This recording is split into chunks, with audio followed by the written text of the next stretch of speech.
Brother and wife కూడా చూసుకుంటే, so అంటే మనకొచ్చే మన ఫ్యామిలీలోకి వచ్చే అమ్మాయి ఎలా ఉంటుందో మనతో కలిసి ఉండగలరా అని అనుకుంటారు కొంతమంది. బట్ ఆవిడ చూసుకుంటే సో ఆర్గానిక్ ఫామ్ పెట్టారు, కూరగాయల వ్యాపారం అంటారు. అది తీసుకెళ్ళి మళ్ళీ ఆ రైతు బజార్లోకి ఇవ్వడం నిజంగా నాకు అది విన్నాక చాలా కొత్తగా అనిపించింది. అండ్ వాళ్ళు చేస్తున్న బెస్ట్ థింక్ అని నేను అనుకోవచ్చు. నీకు ఎలా అనిపించింది? నాకు గర్వంగా అనిపించింది, ఇప్పటికే అనిపిస్తుంది.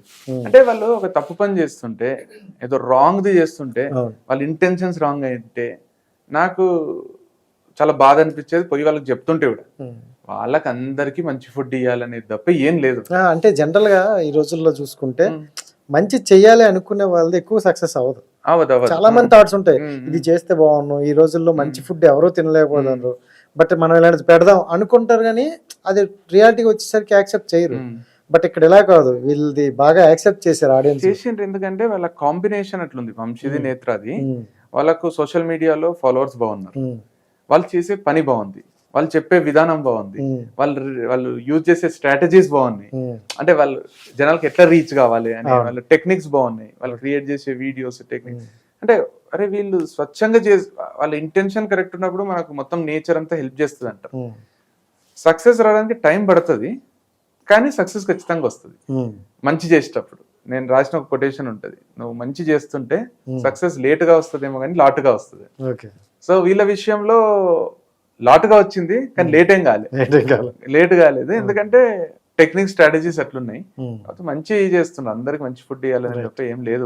డైలాగ్ చాలా బాగుంది, సక్సెస్ అనేది లేట్ గా వస్తుంది కానీ లాటుగా వస్తుంది. బట్ ఈ లేట్ మీకు కూడా సక్సెస్ చాలా లేట్ వచ్చింది. ఆ లేట్ గ్యాప్ లో మీరు పడ్డ స్ట్రగుల్ చాలా ఉన్నాయి. సో మీకు ఎందుకు అంత లేట్ గా వచ్చింది అనుకోవచ్చు? అంటే లేట్ గా రాలేదు, లైమ్ లైట్ లోకి నేను వచ్చింది కొంచెం టైం పట్టింది అంతే తప్పితే సక్సెస్ అనేది లేట్ ఏం కాలేదు. మనకు బ్యాంబూ ట్రీ కథ ఒకటి ఉంటుంది కదా, చైనీస్ బ్యాంబూ అని ఒకటి ఉంటుంది. దాన్ని సీడ్ వేసినాక అది 5 ఏళ్ల వరకు 5 years వరకు మొలక రాదు.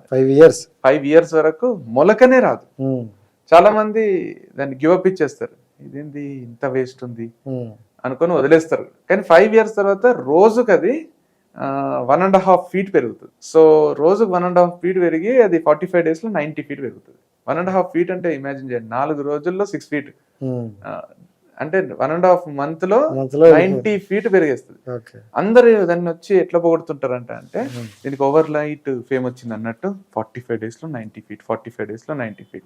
అది 45 days లో 90 feet పెరగలేదు, 5 years 45 days లో 90 feet పెరిగింది. అది ఆ 5 years ఏం చేసిందంటే లోపల దాని రూట్స్ ని ఎంతో స్ట్రాంగ్ చేసుకుంది. నీళ్ళు ఎక్కడ దొరికితే అక్కడ వరకు వెళ్ళిపోయింది. అది లోపల పెరిగేది ఎవరికి కనపడలే, బయట పెరిగేది కనిపించింది. బయట అది 90 feet పెరగాలంటే లోపల ఎంత బలంగా ఉండి ఉండాలి, దాని వేర్లు ఎంత బలంగా ఉండి ఉండాలి. సో నా లైఫ్ లో ఏం జరిగిందంటే నా అన్ని వేర్లు పెరిగినాయి, అది 5 years పట్టింది. సో దాని తర్వాత బయటికి వచ్చినాక ఆలోచించుకుంటా లేకపోతే ఆటోమేటిక్ గా వచ్చేస్తాయి ఆ టైంకి. అంటే జరిగినట్టు చెప్తా, అంటే ఉన్నట్టు చెప్తా కాబట్టి కృష్ణ చైతన్య స్టార్టింగ్ లో చాలా ఫైనాన్షియల్ స్టేజ్ చూసి ఇప్పుడు ఒక మంచి స్థాయికి వచ్చారు. సో అలా వచ్చిన వ్యక్తి కొన్ని సెమినార్ టైంలో అతిగా ఎక్కువ మొత్తంలో అమౌంట్ తీసుకుంటానని టాక్. నాది 125 rupees per hour తో స్టార్ట్ అయింది నా జర్నీ ఈ టీచింగ్ ఫీల్డ్. మా తమ్ముడు మా బ్రదర్ కి బాగా మీరు హెల్ప్ఫుల్ అయ్యారంట కదా 1 month లో మొత్తం ఫటాఫట్ చేసేసిన. హెల్ప్ అంటే వానికి నాకు నేను చేసింది హెల్ప్ లాగా అనిపించింది. నేను చేసిన మేజర్ హెల్ప్ ఏంటంటే డ్రైవింగ్ లో సగం చేసినాం.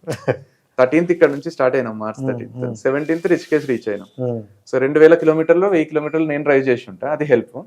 17th వాళ్ళు పరిచయం అయినాక వాళ్ళే క్లోజ్ అయినరు. 13 రోజుల్లో 30th పెళ్లి చేసేసుకున్నారు. పెళ్లికి నేను అభ్యంతరం చెప్పలేదు, నాకు అన్నది గాంధీ తమ్ముడు చేసుకుంటావా, ఇది కాదు పద్ధతి, ఫస్ట్ నేను చేసుకుంటాను వాగు, అట్లాంటి మాటలు లేవు నాకు. కానీ అనిపించలేదు అంటే ఇప్పుడు మన చుట్టాలు ఎవరైనా ఉంటారు ఎక్కువగా, పెద్దోడు కాకుండా చిన్నవాడికి చేస్తే అలా ఎందుకమ్మా చేస్తాను అని అడుగుతారు కదా, అలా ఎవరైనా? పంతులు కూడా అన్నాడు అట్లా చేసుకోకండి అని.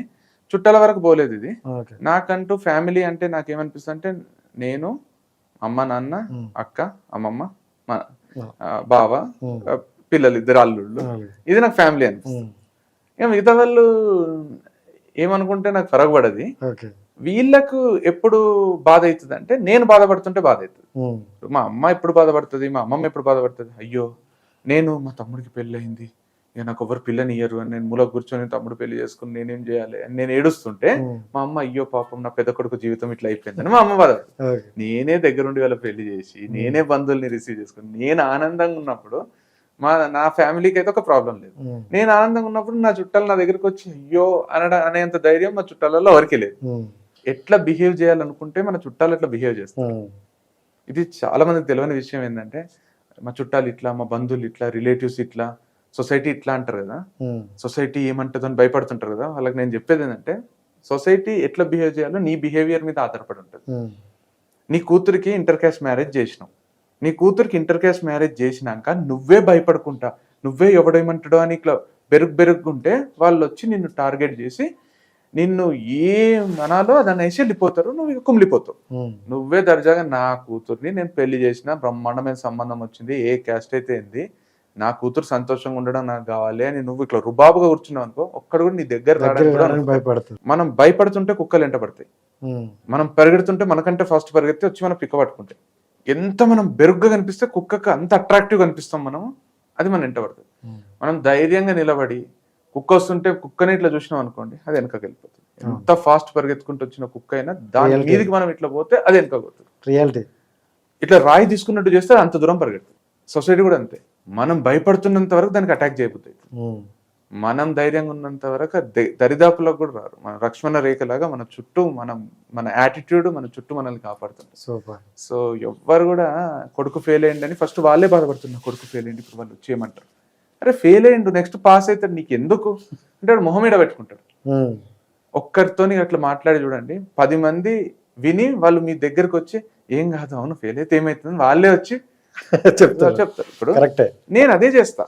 ఇప్పుడు మీరు భయపడుతున్నారు, మీరే సిగ్గుపడుతున్నారు, మీరే వణుకుతున్నారు అనుకోండి, నేను మీ దగ్గరకు వచ్చి ఏంది ఇది ఒక బతుక అంట. మీరు కాన్ఫిడెంట్ గా మీ లైఫ్ మీరు ఉన్నారు, మీరు పక్కన మీ ఫ్రెండ్ తోనో వాడుతున్నా, అరే నోరు మూసుకోరా, నా లైఫ్ ఏందో నాకు తెలుసు, ఇంకోసారి నాతో అట్లా మాట్లాడితే మంచిగా ఉండదని మీరు మాట్లాడుతున్నారు అనుకో, నేను భయపడతాను. అరే ఎందుకు వచ్చింది, నేను మీకే వచ్చి సలహాలు. సో మన రియాక్షన్స్ ని బట్టే మన సొసైటీ, మన బంధువులు, మన చుట్టాలు, మన ఫ్రెండ్స్ ఉంటారు. అది అర్థం చేసుకోకుండా అందరు కన్ఫ్యూజ్ అయిపోయి నా కూతురు ఎవరినో పెళ్లి చేసుకుంది ఇప్పుడు ఎట్లా అని అమ్మా నాన్నలే డోర్లు వేసుకొని భయపడుతూ ఎవ్వరు ఫోన్లు ఎత్తకుండా ఇట్లుంటారు. ఫోన్ అయితే ఏం రా చెప్పు అన్నారు అనుకో, ఏంది నీ కూతురు ఎవరినో పెళ్లి చేసి, అవును చేసుకుంది, ఏంది నువ్వు రావా వచ్చేసే రేపు 47 ఏం మాట్లాడతారు, నెక్స్ట్ ఏమన్నా మాట్లాడడానికి ఉందా, అంత సింపుల్. చాలా మంది ఈ భయంతోనే ఉంటారు. అదే అంటే మనము ఎట్లా, నేను పిల్లలకు చెప్పేటప్పుడు ఇంటర్వ్యూకి పోతారు కదా, ఇంటర్వ్యూవర్ని మనము రూల్ చేయొచ్చు, మనం ఏ క్వశ్చన్ అడగాలి వాళ్ళు అనేది మనం డైరెక్ట్ చేయొచ్చు, అట్లా బిహేవ్ చేయొచ్చు. మనం ఒకవేళ ప్రిపేర్డ్